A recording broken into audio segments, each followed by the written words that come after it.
Bonjour, nous recevons ce matin Michel Vergoz. Michel Vergoz, bonjour. Bonjour. Michel Vergoz qui est maire de Sainte-Rose depuis 2015 et non pas 2014. C'était à la suite de l'annulation de l'élection de Bruno Mamadi-Pajani. Et vous avez été également, Michel Vergoz, patron du PS local. Vous avez été sénateur, vous avez été conseiller départemental, conseiller régional. Mais si vous me permettez, on ne va pas parler politique tout de suite. J'ai une question d'actualité. Sainte-Rose qui est devenue, en quelque sorte, si je puis m'exprimer ainsi, plaque tournante du trafic de drogue, puisque les gendarmes ont arrêté, pas plus tard que vendredi dernier, 6 passeurs, ces 6 trafiquants, 4 Mauriciens et 2 Réunionnais, lesquels comparaissent aujourd'hui même là, devant le tribunal à Saint-Denis. Le butin, ça représente à peu près 2 millions d'euros, plus de 140 kilos de zamal. Sainte-Rose est aussi devenue la porte d'entrée pour les migrants sri-lankais, on l'a vu là aussi. J'ai l'impression que vous auriez préféré voir arriver plutôt des bateaux de croisière, non? Oui, et surtout qu'on y travaille. Ah, d'accord. Sur Oui. les bateaux de croisière, on pourrait en parler tout à l'heure. Et oui, bon, c'est triste parce que Sainte-Rose ne mérite pas cette actualité négative, là. Sainte-Rose, c'est une petite commune rurale, tranquille, isolée. Et justement, peut-être que c'est parce qu'elle a ce caractère isolé que les gens y trouvent matière à venir trafiquer. Mais c'est le site de Lens des Cascades, j'ai l'impression qu'il s'y prête un peu, Non, Parce que non, parce que vous faites allusion à la chose que personne n'a oubliée, c'est la plus grande saisie de cocaïne. Oui, tout à fait. Ça s'est Ouais. passé cette fois sur le port de la Marine, Ah, d'accord. en 2016. Oui. Hein, on confond Cascade et la Marine, c'est pas Oui, la même oui. chose. Là, c'est 2 sites magiques, magnifiques, emblématiques de l'Est, de Sainte-Rose, entre parenthèses, qui ont été sous les feux de l'actualité. Et donc, bon, c'est comme ça, c'est la réalité, c'est l'événement. On l'accepte, hein, forcé et contraint, mais je pense que les réponses qui vont être apportées à court terme vont remédier à ces choses-là, puisque, vous le savez, sur le port de Sainte-Rose, on va installer une caméra vidéoprotection. D'accord. Et que ça manquait, donc les gens ils le savaient qu'il n'y avait rien, donc ils pouvaient faire n'importe quoi. Et puis peut-être aussi à Lens des Cascades, etc. Et ouvrir le débat à La Réunion avec les autorités de façon responsable et transparente sur peut-être la nécessité aussi de parler comment protéger nos côtes qui sont ouvertes au vent et à la pluie et qui méritent, compte aux trafiquants aussi. Oui. compte tenu des trafiquants, compte tenu des migrants qui débarquent, qui méritent une attention un peu plus avancée. D'accord. En tout cas, ça ouvre des perspectives, vous l'avez dit, puisque en matière touristique, déjà, puisque vous avez des projets. Ah oui, tout à fait. Écoutez, le cœur du développement de Sainte-Rose demain, c'est le développement économique en matière touristique. Sainte-Rose, c'est le pays des laves, c'est une marque déposée. C'est un certain nombre de concepts, dont le dernier qu'on a, j'allais dire, inauguré il y a 15 jours, 3 semaines, avec une dame référente des croisiéristes à La Réunion, concept de table éphémère au pays des laves. D'accord. C'est sur des sites ouverts au grand large, installer des tables pour la restauration haut de gamme et permettre d'offrir une prestation de service totalement innovante aux croisiéristes. Et nous avançons dans ce secteur-là et d'ores et déjà, on peut dire que la saison qui vient, d'octobre 2019 à avril 2020, est prometteuse, puisque en plus des 1300-1500 croisiéristes qui ont fait escale à Sainte-Rose, qui sont venus à Sainte-Rose au Pays des Laves l'année dernière, dans la saison qui vient de s'achever, nous aurons des Allemands qui viendront chaque semaine tester notre concept de table éphémère au pays des laves. Quand on dit fait escale, c'est-à-dire ils sont arrivés par le port de la Tout à République fait. Galais et ils sont venus jusqu'à Sainte-Rose. Tout à fait. D'accord. Et Parce nous qu'il n'y a avons- pas encore possibilité pour l'instant d'accueillir les gens directement de Sainte-Rose. Oui, Autant bien c'est évidemment. ouvert vers l'extérieur pour les trafiquants, mais pas encore pour accueillir les. Enfin, si vous accueillez les migrants. Oui, mais- c'est pas ouvert aux trafiquants, c'est même pas entrebâillé, Non, monsieur je veux dire, Montrouge. ouvert Là, sur l'extérieur. Vous coupez par les raidillons, là. Hein, vous allez trop vite. Et non, je pense que ça va être très, très rapidement refermé, ces choses-là, dès lors qu'on mettra un pied devant l'autre avec les autorités pour y faire face. Non, c'est que la Réunion devrait se préparer à accueillir ces quelques 100 000 croisiéristes dont on parle aujourd'hui. Ouais. Et donc Sainte-Rose, en sa qualité de pays des laves, le volcan c'est notre identité réunionnaise, c'est notre richesse, à vous et à moi et aux Réunionnais qui nous écoutent. Eh bien, Sainte-Rose, comme Saint-Philippe, moi je ne vais pas tout m'accaparer, ce label, eh bien, nous avons un potentiel inouï. Et il faudra que, à force d'accompagner, d'expliquer, que nous arrivions à convaincre les entrepreneurs, les acteurs économiques de Sainte-Rose, qui font leurs petits pas aujourd'hui, que c'est dans cette voie-là que nous aurons matière au développement. D'accord. Michel Bergoz, on va arriver à la partie plus politique de cette émission. Est-ce que vous avez toujours votre carte PS? Non, parce que je ne l'ai pas renouvelée depuis 2017, au moment où j'ai décidé, avant le premier tour des présidentielles. Vous avez décidé de soutenir Emmanuel Non. Macron, J'ai d'abord décidé de laisser le grand désordre à ceux qui l'ont initié. D'accord. Vous parlez. C'est-à-dire Benoît Hamon, Jean-Luc Mélenchon, des gens qui étaient de ma famille politique et puis qui, dès l'arrivée de François Hollande, ont mis un grand bazar dans cette famille socialiste. Les principaux opposants de François Hollande à l'époque, c'était qui? C'était pas ceux qui avaient vocation à l'être des opposants. Ouais. C'était à l'intérieur même. notre propre famille politique. Ouais.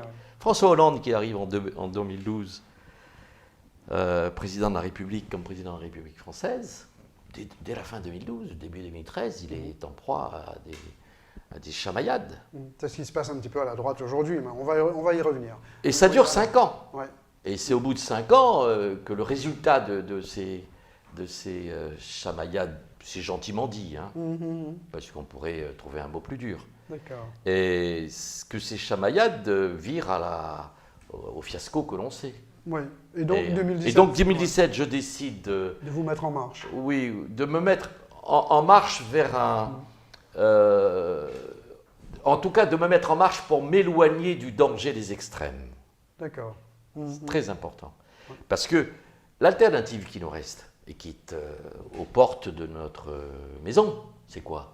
C'est soit le Front National et l'extrême droite Marine Le Pen, soit l'extrême gauche, Avec la Jean-Luc France Mélenchon, insoumise, ouais. et la France insoumise. Ouais. Parenthèse, la France insoumise, ça a un sens, ça a un mot. Donnons des définitions exactes à ces mots. Insoumis, ça veut dire qu'il ne se soumet pas, Qui se révolte. ni aux règles, ni aux lois. Alors, une France insoumise pour des députés, ça peut interroger quand même, eux qui sont censés faire la loi. Donc, face à ces extrêmes qui sont aux portes de chez nous, qu'est-ce que je fais? Je décide de rester lucide et que ma maison, mes propres amis ont décidé de l'attaquer, voire de la brûler. Je décide de faire jouer mon instinct de survie. Voilà. Et Et donc, aujourd'hui, votre je instinct suis de très survie, heureux c'est- d'être avec vous pour vous parler de ces Et choses-là. votre instinct de survie, donc, c'est La République en marche, on l'a compris. Vous avez soutenu la liste Renaissance aux dernières européennes, sur laquelle il y avait Stéphane Bijoux. Mais vous êtes satisfait du score de La République en marche à La Réunion? C'est-à-dire un petit peu plus de 10%? Alors, la République en marche, c'est Renaissance, c'est bien sûr qu'il faut symboliser tout ça, il faut concrétiser ces engagements politiques. Mais 10%, c'est pas beaucoup. c'est d'abord, oui, bien sûr. Vous parlez des européennes? Ici, local. C'est une débandade. Attendez, vous plaisantez, c'est 24-0. Ouais.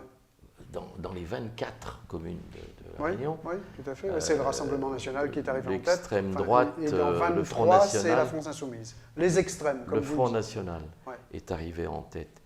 Oui, bien sûr que ça. Mais ça ne me fait plus m'interroger.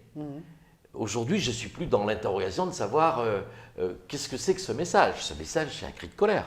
Ouais. C'est clair. Ce message, c'est dire aux politiques que nous sommes, toutes tendances confondues, on ne vous fait plus confiance, on ne croit plus. La crise, elle est monumentale. Alors on me dit, ah ouais, mais c'est une élection qui n'a pas de sens. Comment ça? Comment ça? L'élection européenne, ça a un très grand sens. Hein, et quand vous regardez les scores déjà au présidentiel localement, les scores aux législatives, je veux dire, il y a matière à s'interroger quand même. Dans une île qui s'appelle Réunion. D'accord? Vous parlez de RN, moi je vous parle de FN. Vous parlez de RN, moi je vous parle d'extrême droite. Vous me parlez de RN comme si que tout cela c'était. On avait changé maintenant, on avait Rassemblement national. D'accord, mais pour moi c'est l'extrême droite. Ouais, d'accord. On a changé l'étiquette, mais le contenu dans le contenant, dans la bouteille reste le même. Donc c'est aujourd'hui non pas un cri de colère qu'il faut entendre, c'est un cri de colère qu'il faut disséquer, qu'il faut expliquer. Alors on me dit, oui, mais c'est pas grave, parce que c'est pas local, c'est comme ça que commencent les grands désordres, hein. Les grands rêves de grands soirs. Enfin, cela dit, quand vous parlez de crise monumentale et quand on regarde le score réalisé par La République En Marche à La Réunion, bon, on peut comprendre, effectivement, il y a un vote sanction, mais quand vous regardez le score national, La République En Marche est à 1 point, voire un petit peu moins du Rassemblement national. On viendra après, mais moi je pars de là où je vis. Oui. Et sur le territoire français où je vis en Outre-mer. Et je ne peux pas passer à côté du fait que du score de 24-0.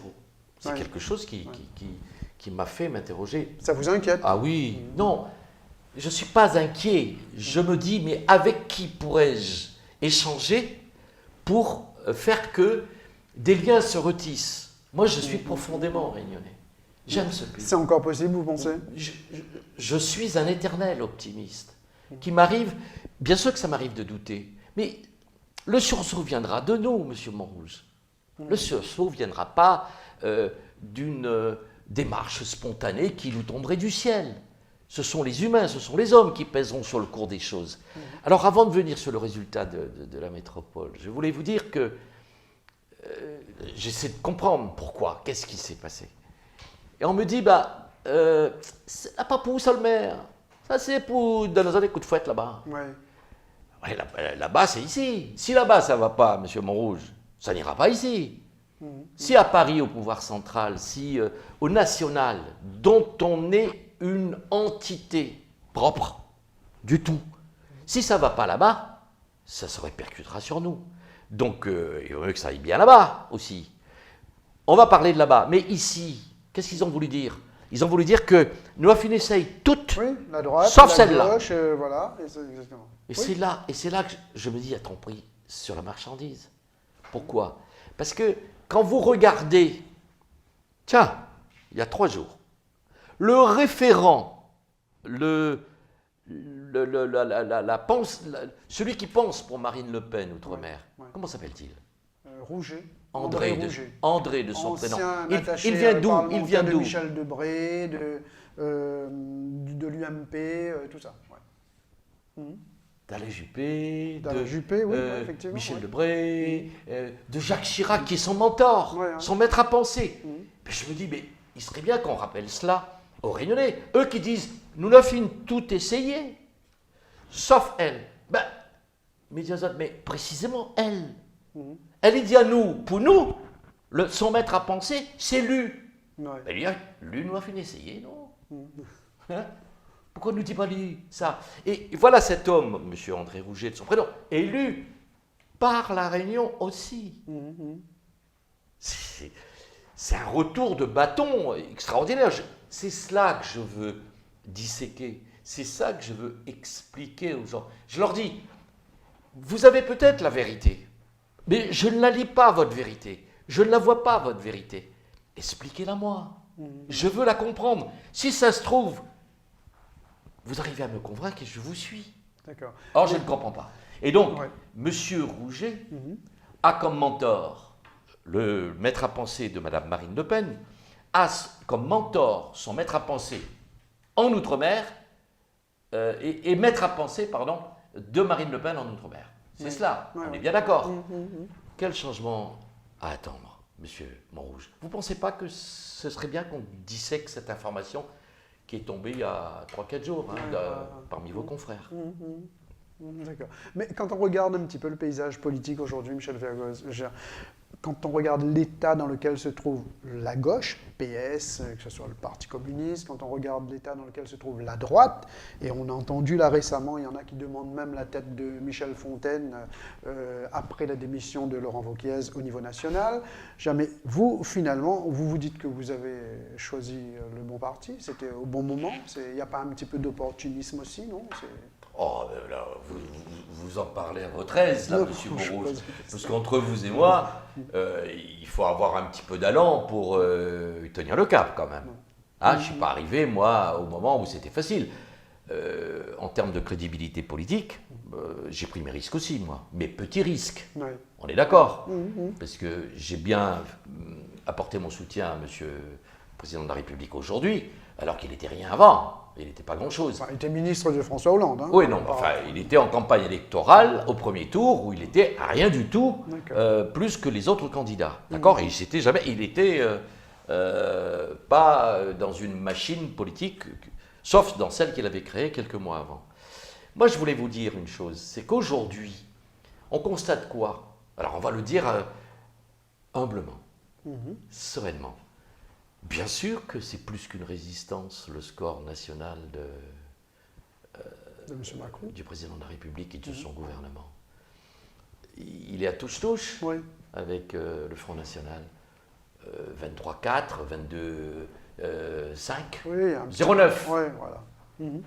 Pour la petite histoire, vous qui êtes curieux, il faudrait que vous alliez décortiquer le poids de l'outre-mer Dans le score national. Ouais. dans le score national qui ferait que peut-être nous comprendrions mieux encore le poids que l'outre-mer a porté à l'extrême droite, la Réunion, notre magnifique diversité culturelle, pour que précisément l'extrême droite soit devant un parti national républicain.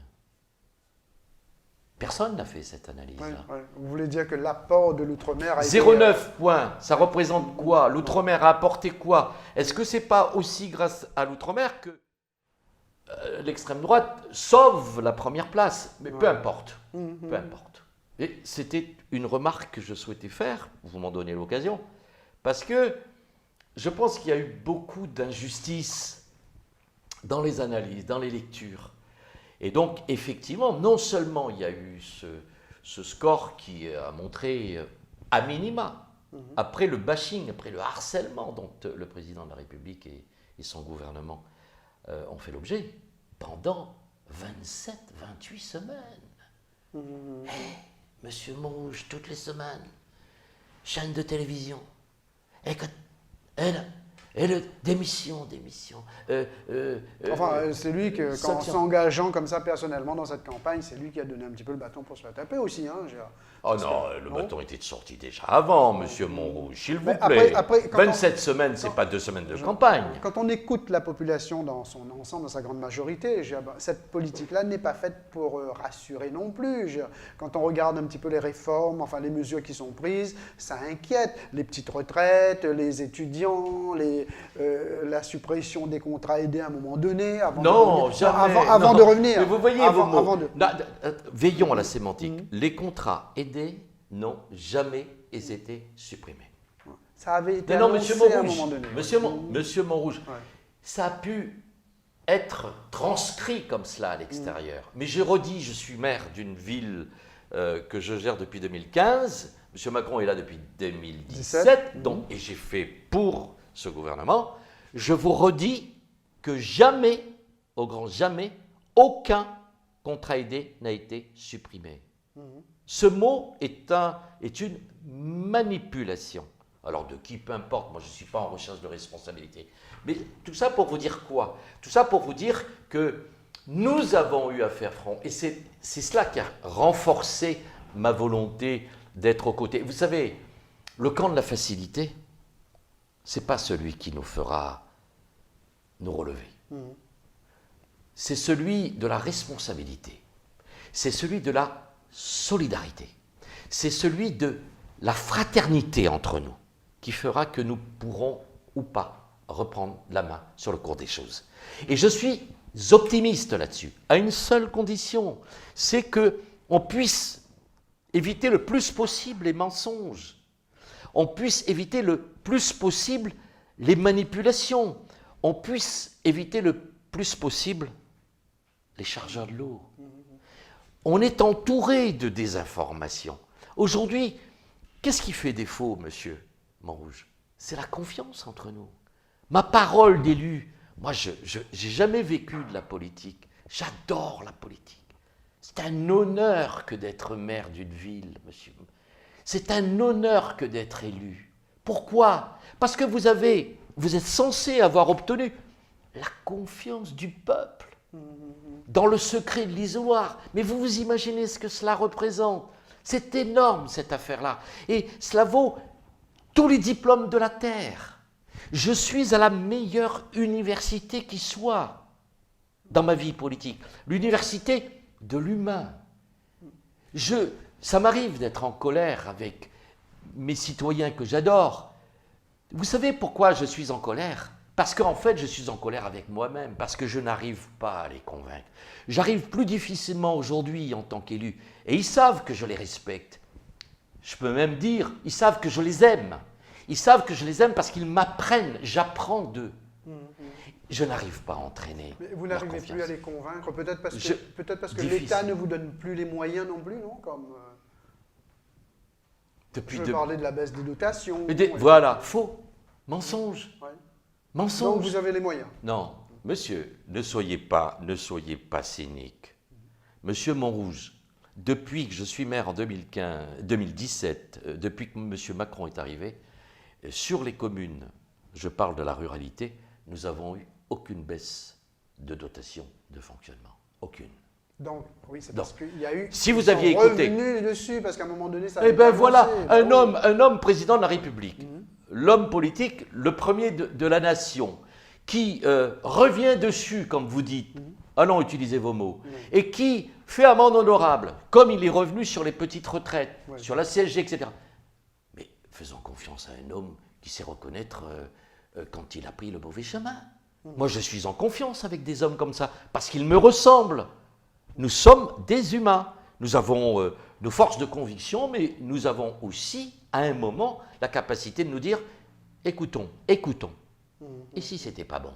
C'est pas bon, on revient dessus, et à la limite, on fait amende honorable. C'est ça qui est rassurant aujourd'hui. C'est pas... Moi, je n'ai pas mis un homme en qui je reconnaissais toutes les qualités de la Terre. J'ai mis un être humain comme vous et moi, avec ses forces et ses faiblesses. Le temps passe très vite parce que c'est très intéressant ce que vous nous dites, mais le temps passe aussi et on va parler de la commune de Sainte-Rose. Mais auparavant, est-ce que vous serez candidat au municipal de 2020? Moi, j'ai déjà pris ma décision, mais il faut que je la confronte au regard, à l'écoute de mes élus. Donc le mois de juin, juillet, plus tard, au mois de juillet, je verrai si j'infirme ou je confirme la décision de me représenter. Pourquoi? Parce que, non pas pour être maire, moi j'ai été déjà rempli de bonheur, mais j'ai pas fini. J'ai pas fini mon projet. Ouais. On a entamé des choses. Il faut qu'on les conclue, ces choses-là. Et je dis aux Sainte-Rosiens et aux Sainte-Rosiennes, ne cassez pas la dynamique, ne cassez pas ce climat de confiance, difficilement remis en marche, mais ne le cassez pas, parce qu'il est très difficile de reconstruire. Que vous allez au mois de juillet, je ferai je dirais, ma position officielle dès lors que j'aurai entendu tous mes élus. Il est normal que j'échange avec eux et je l'ai dit, juin, juillet. Donc voilà. Il nous reste 10 minutes, dans quelques semaines. 10 minutes pour parler de Sainte-Rose. Quand vous êtes arrivé en 2015, quelle était la situation financière, par exemple, je sais. Catastrophique, non pas seulement sur les chiffres, mais sur le fond, c'est-à-dire comment on pratiquait à Sainte-Rose. Il y a deux lignes budgétaires qui sont importantes. C'est le 011, il y a les charges à caractère général, et le personnel. Moi, j'ai vécu tout ce qui est témoignage sur le coulage, sur la gabegie et sur le délit. J'ai vu des appels d'offres à centaines de milliers d'euros, qui sur les tickets de restaurant, qui sur les cantines scolaires, les cantines scolaires, cantines de nos enfants. J'ai vu des... Il n'y avait pas d'appel d'offres? Non, aucun. D'accord. Aucun. Et je ne désespère pas qu'un jour prochain, l'institution judiciaire nous dise ce qu'il en est. Parce que si on laisse ces choses-là se passer, alors il faut le dire à tous les maires que la voie est libre à la gabegie, à la plongée dans la caisse, etc. Donc la première chose qu'on a faite, c'est fermer les tuyaux et les robinets d'argent qui fuyaient. D'accord. Et je peux vous dire que, je vous donne un exemple. Les cantines scolaires, les mêmes nombres d'enfants, les écoles, les classes, ça n'a pas changé, fonctionnaient, avant que je n'arrive, il fallait 550 000 euros par an pour acheter les fournitures. Aujourd'hui, avec 350 000 euros... D'accord, donc vous avez fait des économies. 200 000 euros, monsieur. 200 000 euros. Ouais. Personne vient me voir pour me dire, monsieur le maire, comment vous avez fait? Comment vous avez fait? Cette simple question. Ben, j'ai dit, écoutez, monsieur, venez, regardez mes livres. Allez voir les écoles. Allez voir les cantines. Je vous donne un autre exemple. Oui, très rapidement, parce très que sinon rapidement, on n'aura pas le temps de parler des autres. 2 700 000 euros de dépenses quand j'arrive sur l'entretien des charges à caractère général. Aujourd'hui, avec 2 millions, on s'en sort. Attendez, 2 millions, 2 millions 7, là c'est 700 000 euros. 700 000 plus 200 000, ça fait déjà quasiment 1 million. Par an, Oui, par an. D'accord, d'accord. Donc ça vous a permis de lancer ou de relancer d'autres projets. Voilà, Par exemple, la ça ZAC nous du a permis de centre-ville. remettre à niveau Oui. et ça nous a permis d'avoir les moyens pour les éléments de notre projet. D'accord. Le Donc gros- par exemple, on parle de la ZAC du centre-ville, c'en est où? Phénoménal. Relancer la ZAC, la zone d'activité, c'est sur 12 hectares. Zone d'aménagement concerté. Oui, oui. 12 hectares. Là-dessus, on démarrait 53 logements. Là-dessus, on démarrait la vente de 35 parcelles privatives par la CD. Là-dessus, a démarré le centre d'interprétation du volcanisme littoral qui sera présenté à la fin de l'année lors de la mémoire des jours de feu au mois de septembre. La Là-dessus, construction d'un gymnase aussi, je crois. bien sûr, Hein. l'appel d'offres s'ouvre là, dans les jours qui viennent, et le lancement de les déconstructions dans les semaines qui viennent. C'est une réalité, c'est 4 millions de travaux quand même, hein. C'est pas n'importe quoi. Il faut bien les avoir, ces sous. Et tiens, le gymnase, 4 Oui. millions de travaux. Savez-vous que c'est sur le FEI qu'une partie de ce financement a lieu? Le FEI, Le le FEI, Fonds c'est- oui. exceptionnel d'investissement de l'État. D'accord. C'est-à-dire que, tiens, Ouais. autre chose, monsieur, c'est sur la suppression d'une partie, la baisse de l'abattement des 30%. Tiens, ça vous dit quelque chose, ça, Oui, dans les DOM, oui. dans les DOM? Que le FEI a pu passer de 40 millions à 110 millions d'euros par an, et Sainte-Rose bénéficiait d'1,6 million Oui. pour son gymnase. On a- Concrètement. On a lésé quand même des contribuables. C'est moi qui ai été lésé. J'ai vu Madame Barège, je vous fais une confidence, j'ai vu l'association d'un triumvirat surprenant entre Madame Barège, Monsieur Lorion Oui. et Monsieur Rattenon. C'est l'alliance de l'eau et du feu, ça. Hein. Soumise, LR et PS. Ouais. J'ai vu ces 3 parlementaires collègues venir s'élever contre l'abattement des 4%. C'est-à-dire me défendre, moi, citoyen aisé. Je leur ai rien demandé. Avouez que c'est surprenant quand même. c'est 3 ou 4% de contribuables aisés, dont j'en suis, d'accord, qui participent à la solidarité. Je viens de vous donner l'exemple sur le fonds exceptionnel d'investissement. Et je vois 3 députés, toutes tendances confondues, qui s'élèvent, dont une socialiste de ma famille politique, pour me défendre.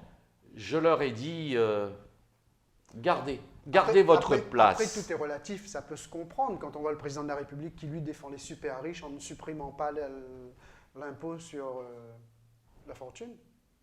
Vous êtes encore avec ça? Ah ben non, mais je pose la Vous question. êtes encore avec ça? Mais on s'en sortira jamais. Mais dans le même temps où il dit, et il fait ça, non pas, il n'a pas supprimé l'impôt sur la fortune. Non, je veux dire, voilà, en ne supprimant pas, justement, enfin non, il défend les riches, quoi. Vous savez plus où vous êtes. Si.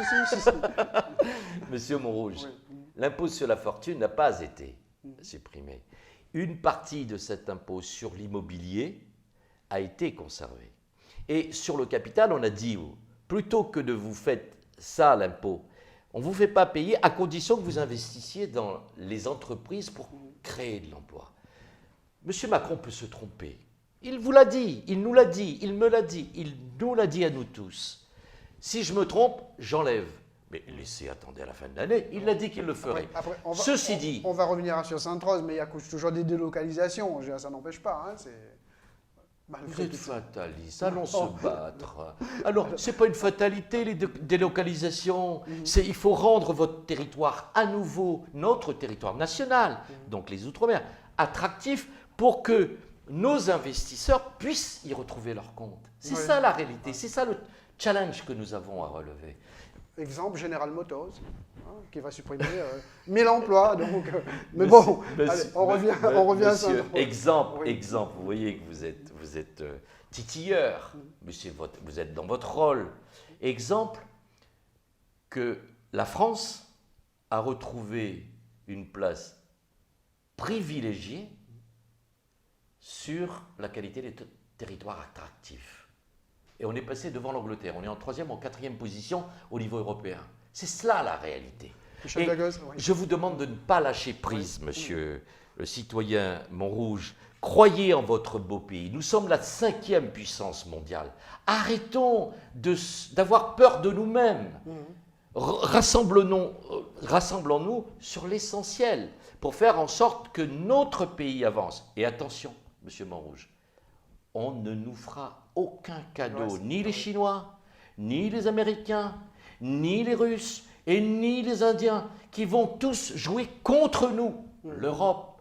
Quand j'entends des gens dire la meilleure posture pour nous, c'est nous replier sur nous-mêmes, 65 millions de petits Français, et mettre un métallique autour de notre beau pays et vivre sur nous-mêmes, replier. Cela est dangereux pour nous. Michel Vagos, faisons l'Europe. Soyons 500 millions. J'ai bien compris. Construisons cette Europe plus humaine et sociale qui est incontournable. Et vous verrez. Mais vous et moi, il faut qu'on mette de l'huile de coude. Des dossiers très rapidement. Il nous reste 3 minutes, des dossiers qui touchent directement à la vie quotidienne des Sainte-Rosiennes et Sainte-Rosiens. L'eau potable, vous avez investi également dans ce domaine? Plus de 3 millions dans l'AEP, l'adduction en eau potable. On a refait 3-4 kilomètres de canalisation. Parce que savez-vous qu'à Sainte-Rose, 29% de rendement seulement sur nos conduites maîtresses. 29%. C'est-à-dire qu'on mettait 100 litres dans les tuyaux, 70 litres allaient dans la nature. Donc il fallait refaire ça. Et l'eau au robinet pour tous, ce n'est pas d'abord la qualité, c'est d'abord la disponibilité de la réserve. Or, le paradoxe voulait qu'on habite sur une piscine, ce n'est pas l'eau qui manque à Sainte-Rose, et tous les habitants de Sainte-Rose ne disposaient pas de la richesse de l'or blanc. Chemin Alfred, chemin Mimi, 600, 700 000 euros pour 30 familles qui n'avaient pas l'eau tous les jours au robinet. 3 millions de l'addiction en eau potable. Aujourd'hui, on peut dire que cette situation s'est améliorée. Et j'ai bon espoir que ce rendement se retrouve dans des proportions beaucoup plus crédibles. D'accord. Et les écoles également, il y a eu priorité. Le savoir. La ruralité sans une école respectée et en confiance. avec la communauté éducative, c'est-à-dire les enseignants, les parents, les enfants et la mairie, n'a pas d'avenir. Savez-vous que j'ai reçu du procureur de la République des lettres m'indiquant que si je conservais mes cantines comme cela, que je courrais des risques de me retrouver devant la justice? D'accord. Là, vous avez, donc 2015. vous avez y remédié. Nous sommes sur la bonne voie. Moi, je parle avec beaucoup de circonspection, je parle beaucoup avec précaution. Nous avons investi des centaines de milliers d'euros et nous allons investir dans la restauration scolaire. 3 millions d'euros, là, dans les semaines qui viennent, les choses devraient se mettre en opération. Tout ça sans augmentation d'impôts? Vous faites bien, j'allais oublier. Oui. Sans augmentation d'impôts. En 3 ans et la 4e année, nous n'avons pas touché au moindre point sur les taxes locales. D'accord. Alors, Rien qu'en économie et je redis, arrêtant les fuites des robinets et des tuyaux d'argent qui fuient. en quelques mots très rapides, parce que là, très rapidement, qu'est-ce qu'on peut vous souhaiter, Michel Vlagos? Développement, développement, développement. Je crois au développement de la ruralité. Je crois à la confiance qui peut construire ce développement et le booster. Et ce développement dans notre ruralité au Pays des Laves, c'est le développement touristique, le développement économique sur le corpus identitaire touristique. Nous avons un territoire fabuleux, extraordinaire, du battant des Laves au sommet de la Fournaise. Ah, d'accord. Ouais, on connaissait du battant des Laves au sommet des montagnes. Voilà. Et ben nous avons parodié un peu cette... Donc c'est du battant des Laves au sommet de la Fournaise. De la Fournaise. Et je peux vous dire que c'est un territoire présenté comme cela qui laisse à penser que nous avons beaucoup d'éléments de développement. Ok, merci beaucoup Michel C'est moi qui Vlagos vous d'avoir remercie, été notre monsieur invité. Je vous retrouve jeudi prochain avec un autre invité. Merci.